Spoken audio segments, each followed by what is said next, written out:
Alright guys, welcome to part 2 of how to set up the FS-IA6B receiver. Alright, so now we want to go into BETAFLIGHT, alright? Make sure to plug in your flight controller and get into BETAFLIGHT and activate bootloader mode. Now you will no longer be able to connect up there. You want to go into update firmware, and you want to go into release, choose the board that you have. I'm using the SpeedyB F405 Mini, as you could probably tell. Oh shoot, no. SpeedyB F405 Mini, 405 Mini. There you go. You want to go for the latest release. It should be at the top option. Go for the latest release.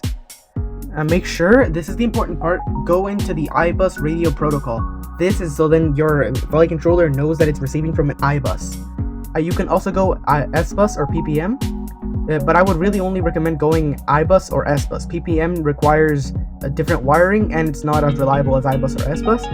And S-Bus over and iBus over S-Bus. S-Bus is older, so I would recommend going iBus, but if your board only supports S-Bus, go S-Bus.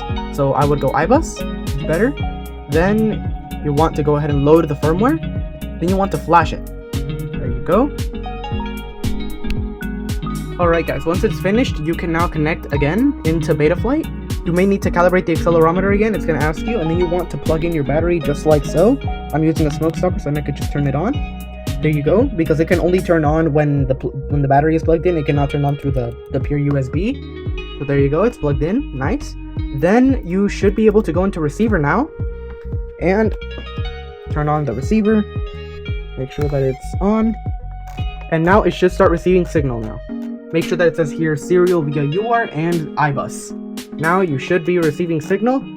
Please like and subscribe if you found this useful. Don't like it if you do not like it, but still subscribe. I need money for college.